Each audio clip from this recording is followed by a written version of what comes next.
Hoje nós celebramos a memória de Santa Luzia. Luzia, uma jovem que entendeu o sentido do Evangelho, fez da vida uma luz. O nome Luzia é da mesma origem de luz, aquela que se faz luz a partir de abraçar o cristianismo, não como uma religião a ser seguida, mas como um modelo de vida. No Antigo Testamento, antes da encarnação de Jesus, é importante a figura do profeta. O profeta empresta a sua voz a Deus. Ninguém se faz profeta por conta própria. É Deus quem escolhe o profeta, é Deus quem prepara o profeta, coloca em sua mente, em sua língua, a sua palavra e envia o profeta. E muitas vezes, porque junto com o anúncio, a proclamação da esperança de tempos bons, o profeta precisa denunciar, falar das injustiças. O profeta Elias é o representante de todos os profetas. O profeta é o homem da palavra. A palavra proclamada e da palavra esperada. Quando Jesus está transfigurado no Monte Tabor, diz então que ele foi acolhido na glória por Moisés e Elias. Elias representa os profetas. Falaram da esperança de tempos novos. Moisés representava a lei. A lei avaliza a condução do povo. Então, palavra e mandamento são fundamentais. São como duas asas. O pássaro, para voar, precisa de duas asas. Um avião, menos o helicóptero, que um avião precisa de duas asas. Uma só não voa.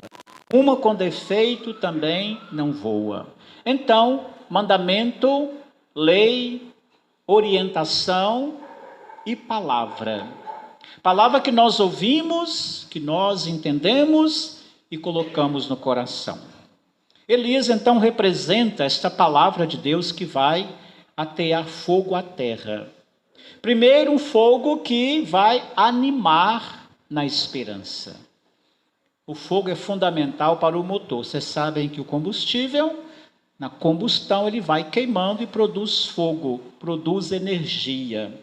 Então, Elias é este motor, essa força, este fogo que vai mover o povo na busca da presença, da ação de Deus. Mas o fogo também purifica, o fogo queima. O fogo, a palavra de Elias como fogo, vai afastar a idolatria. Quanta gente estava adorando ídolos no lugar de Deus. E talvez porque eram visíveis as divindades, o povo de Deus começa então a imitar os pagãos, adorando as suas divindades. O profeta Elias então vai colocar fogo, ele vai purificar a fé do povo de Deus.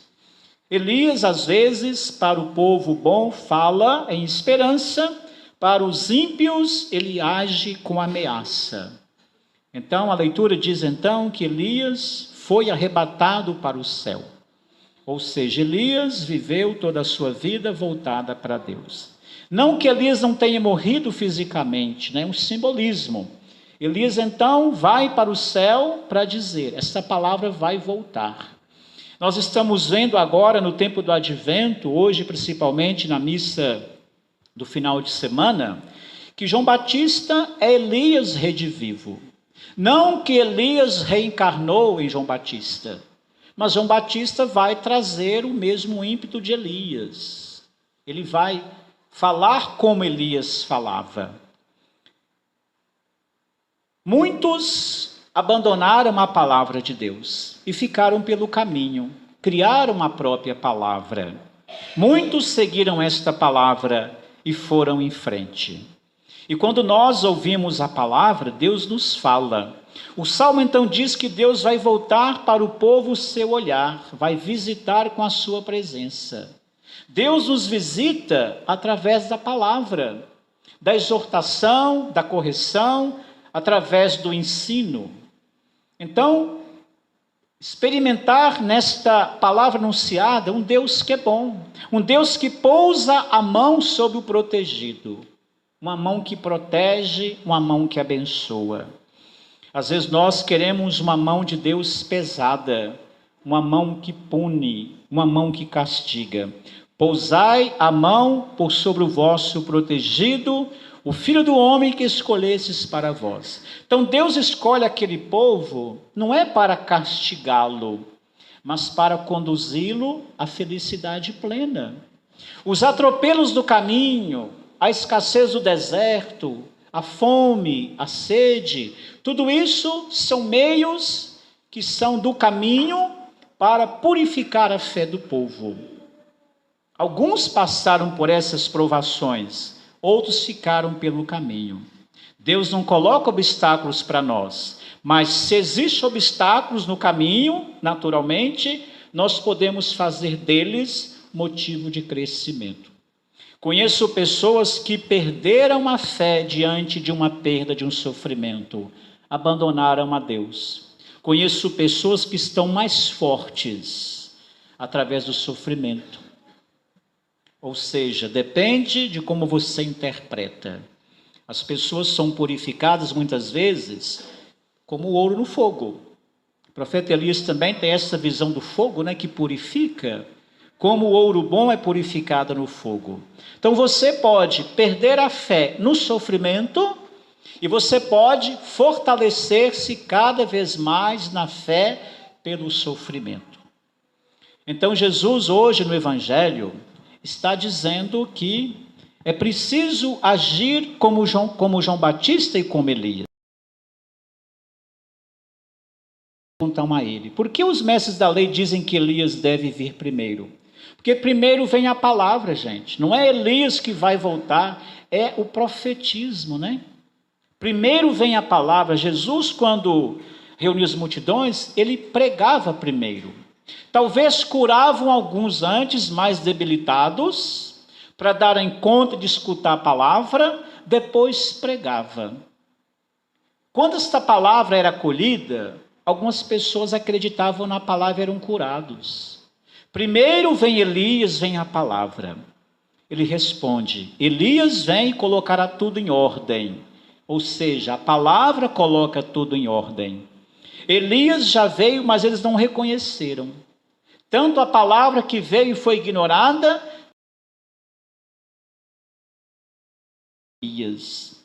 Muitas pessoas foram a João Batista e se converteram. Algumas fingiram conversão. Ao contrário, fizeram com ele tudo o que quiseram. Ou seja, os profetas foram rejeitados, foram perseguidos, foram maltratados. Então Jesus vai dizer que o que aconteceu com os profetas também acontecerá com ele, e quem o segue. Assim também o Filho do Homem será maltratado por eles. Por quê? Porque negaram a palavra.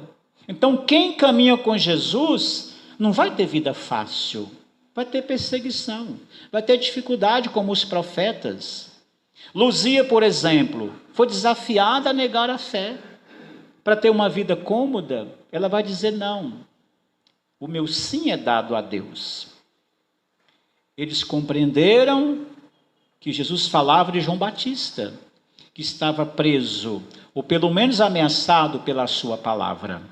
Hoje, Santa Luzia celebrada é alguém que naquela dimensão da fé, naquele contexto, foi martirizada. A cor vermelha que nós utilizamos lembra o sangue, a entrega, mas lembra também esse fogo, essa coragem que a pessoa tem de não voltar atrás.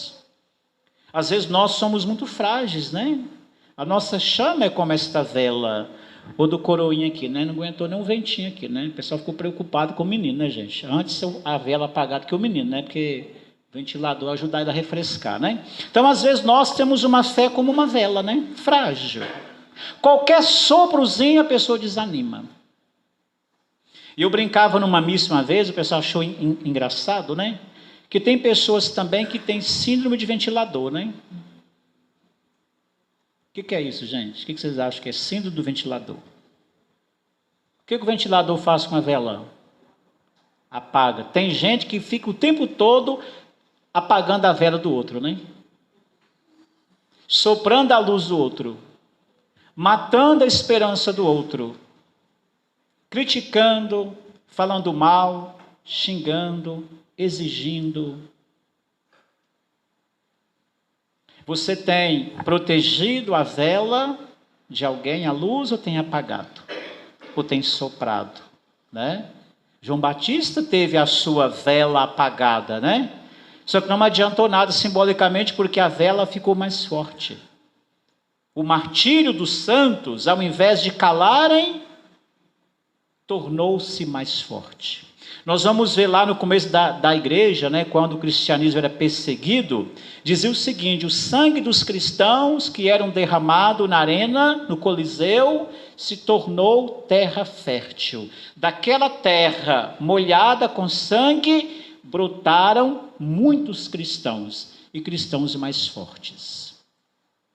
Muita gente tem a fé fortalecida pela provação. Quanta gente vive uma fé, como eu disse há pouco, a partir da entrega, da renúncia e do sofrimento. Então, o exemplo de Elias, o exemplo de João Batista, de Luzia, alimenta a nossa fé. Quando tudo concorrer para o bem da nossa fé, glória a Deus. Quando vier sofrimento, dificuldade, perseguição, compreensão, enfermidade, glória a Deus também. Porque nós vamos, com o exemplo dos mártires, testemunhar uma fé que não vem pela facilidade, mas vem pela renúncia, pela perseverança e pela entrega. Peçamos a Santa Luzia que interceda pela saúde de nossos olhos, para que tenhamos olhos para enxergar as pessoas que precisam da nossa ajuda, da nossa presença, um olhar positivo, um olhar otimista, que enxerga não os defeitos alheios, mas suas virtudes e suas qualidades. Uma visão clara para podermos contemplar a natureza e contemplar a beleza que Deus cria. Que nós então possamos, abençoados por Santa Luzia, ter a saúde dos olhos, mas também um testemunho de uma fé robusta, fortalecida e purificada.